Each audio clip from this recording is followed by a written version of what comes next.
Hello and welcome Star Wars fans and fans of unboxing in general. My name is Darthtuba. This is Darthtuba's Star Wars unboxing show number 3. And for today I have again another twofer. I'll probably do a lot of twofers because I'm trying to mix things up a little bit.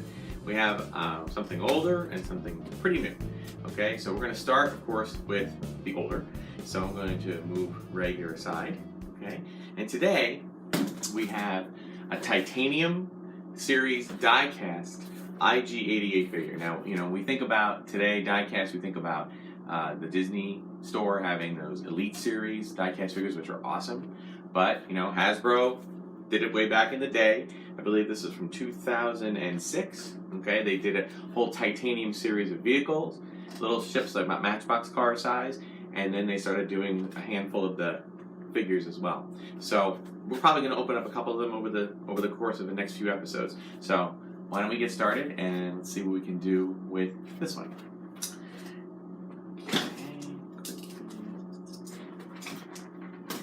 It's important to use the proper tools with this. I'm just using a very cheap box cutting kind of knife. Just be very careful when you're unboxing, but it's far less frustrating if you try to do this with some aid and just cut all of the creases everywhere around it, just to kind of keep it easier. Things will just unfold easier and it will be less frustrating.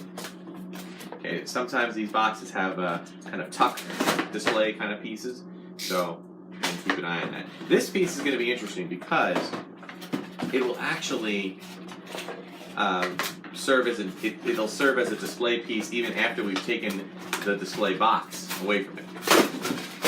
It's nice to see that this doesn't have any twist ties in it. It's not my favorite thing in the world. I think that is it. So let me put this down. Okay.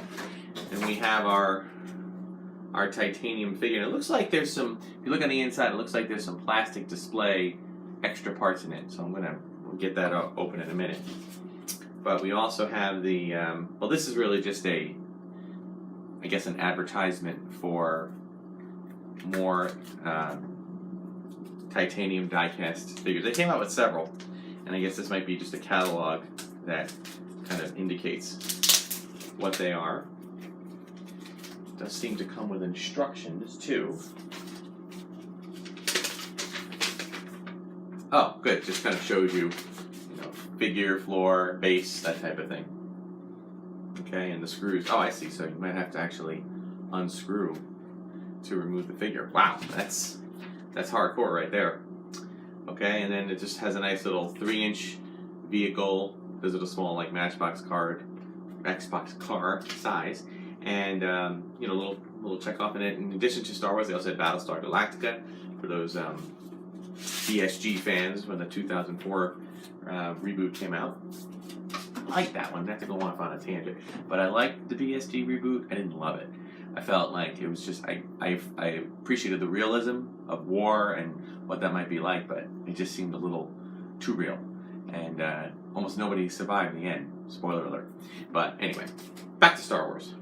So, this is our kind of setup here. I don't know if my tool here is going to work. Oh, yes it is. Okay. So I will take it to the max here. There's one. I fast forward this part of the video.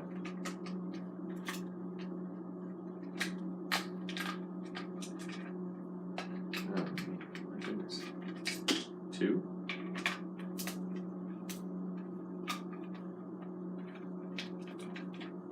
Three. All to get a figure out. 4. Oh look, 2 more. Working on it. Damn it. I always found that, in the old days, those vintage toys, all the battery packs and everything just snapped out, right? And then when the new version started coming out, everything was set up like a, you had to have a screwdriver to get everything out, to get the batteries replaced and everything else, which I understand, I get that from an adult collector perspective. I get that because how often, if we're looking to replenish our vintage collection, if we sold it off later in life, and we want to buy it up again, and you always find loose pieces with missing battery packs. So that's kind of why they do it. It's still a little frustrating, especially as a collector, when you know, especially someone like me who collects things opened. You know, you like the sound effects and you like the effects with the sound, but eventually you're going to want to take the batteries out, either to replace them or just to remove them altogether, and it's just a little bit frustrating. Anyway, so here we have the titanium. Okay, sorry about my little reflection there, but here he is, and I'm going to just remove this. Whoosh. This is hard plastic. Now it comes in this little, what looks like, now mind you, some of my toys have been sitting in kind of cool, dry places, so it shouldn't be too much of an issue, but I guess. Now there is another set of screws to remove the figure here, but I think at this point we're going to leave it alone, okay? And there we go. There's our titanium figure. Now I will tell you, the figure seems to not be titanium. It seems to be plastic. I think it has a titanium base, meaning the torso, maybe? I don't know. No, maybe not. Well, I don't know. I feel a little gypped. It just seems like a normal IG-88 figure. It's like you ever go into a place and you see a do not press this button or do not turn this pipe, and then you're so curious, so you turn it, and then nothing happens, and you're waiting your whole life for that. Still, I will say this: it's got a great display piece to it. Okay, so you know, the one nice thing about this, as I said, I'm doing this to part of the reason I'm doing all this unboxing is to just give more display room. Okay, this unit by itself works as quite a nice display piece like this. Okay. It is really great to, you can also open it up, you know, repose IG-88 slightly, you know, move around a little bit, okay, and then close it up, and there you go. Okay, so there is IG-88 in the titanium. It takes up quite a bit less room, like this, okay, than it does with the box. So I recommend opening them. I don't think, again, one thing I talk about, people ask me, you know, what about how much, you know, aren't you worried about the value of your toys? Unless you're a vintage collector, and I mean vintage, 1977 through 1987, 86, 87.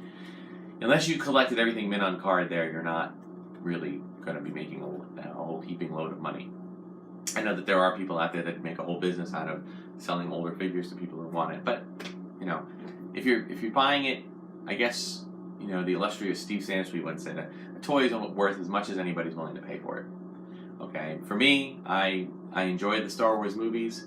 I enjoy them, whether old or new, and the toys are a reminder of that childhood love for the movies that's carried over into adulthood. So, and they make nice little, inexpensive when you buy them, you know, when you buy them new, inexpensive little reminders and display pieces, as you can see behind me. At some point, I'll do a little kind of walk through our my display area so you can see. All right, so that's IG-88. Put him over here for the moment. And on to something pretty new. Okay, I believe this is the Rey and Jakku figure. I think this is on the most recent Force Awakens release of it. I'm going to read the back while you look at the figure. I'm just trying to keep it angled there. Rey is a resilient survivor, a scavenger, toughened by a lifetime of dealing with the cutthroats of the harsh desert world of Jakku. Okay, so as you can see, it comes with figure, with her staff, her backpack, and her little cover up for the protector from the harsh winds. Alright, so let's open up this. I know there's probably, again, I don't do this to torture people who are really into mint on card collections. I get that. You like it that way. I will say that I'm a big fan of the Elite series, or not Elite series, the Black series, excuse me. I'm a big fan of the Black series and the Elite series for Disney, but I'm also a big fan of the regular figures that are being released now that are 5 points of articulation. That kind of brings me back to the old days of the older figures. These more articulated figures are great, and they're great for posing. I'm not a big fan of the box. I mean, the black art, it's just kind of plain. I love when I can see illustrations of the characters on them, like the Force Awakens other figures. So that makes it very easy for me to open them up. I do, on the 6-inch figures, I do keep the boxes because there might come a time where I would like to consider thinning out my collection, and I feel I can very easily place them back in the box, sell them as display pieces, but with the box included. But the smaller ones, not so much. Okay? So here we have her cover up. We have this. We have her staff and her figure. And it's nice that everything is nice and easy to unbox. Okay, so a lot of people were clamoring for the cover up, you know, and let's put that on there now and see how we do. Oh, or do we have to? I have to take her head off. Sorry about this. I won't show that much. And then we pop it on. And there we go. Okay. We can also set up her backpack. It's got the little things that kind of fit around. Actually, I'm guessing that this would have to be done like this. Just wrapped around here. And this one, the same thing. You know, it's so funny, like, you wonder, you see these figures on sale, in garage sales, you know, shortly, you know, by kids, by families, and you wonder, oh my goodness, am I ever gonna find the complete set? Actually, I'm having an issue with this. I'm gonna probably just leave it like this and actually put her little cover up. Oh, I see. I have to. There we go. That's what we wanted. No. Okay, I'm gonna get rid of the backpack. And I'm gonna do the arm through the thing and then up like that. I think that's the way I'm gonna display this piece. Because I already have a couple of Rey figures where I can see her face, but this is our first time seeing her, so it does have kind of a nice remembrance of it. It's really your first time seeing her in the film like this. Okay, and it was a very mystery. You didn't know who or what she was. Was that a human under there at all? That kind of thing. So I think that's how I'll display it. You'll just see it this low, but I'll keep it here, and I'll put IG-88 over here so it's easier to see. And I'll put Rey on top of IG-88. There we go. Boom. Come on. The female action figures. They're great. I'm totally in support of them. I'm glad to see more Rey figures out now. Lots of girls want to collect them. Lots of boys want to collect them. I don't see why that's been such an issue. But I will see one practical reason why the female figures sometimes didn't always succeed as well, or at least from a collector's standpoint. They're difficult to display without some sort of a base assistance because the feet are so tiny that they tip over. But not a reason not to sell them, not a reason not to produce them. So Hasbro, Disney, whoever, keep making the female figures. Okay, females need heroes. I have a daughter. She very much relates to Rey. She very much relates to Ahsoka. She very much relates to Sabine from Rebels. And and she's in college now. She's starting to be an art major. So maybe she'll be working for one of your companies one day. So here's hoping. Anyway, so that takes us to the end of video number 3. Again, if you like what you see, please share, subscribe, pass it on. I'm on YouTube as Darthtuba, separate word, and you can Twitter me at Darthtuba, and you can email me at Darthtuba77. That's Darthtuba77@gmail.com. Okay, so we have a bunch of videos on the way next. So keep watching. I hope you enjoy what you see. Thank you so much. May the force be with you. Have a good one.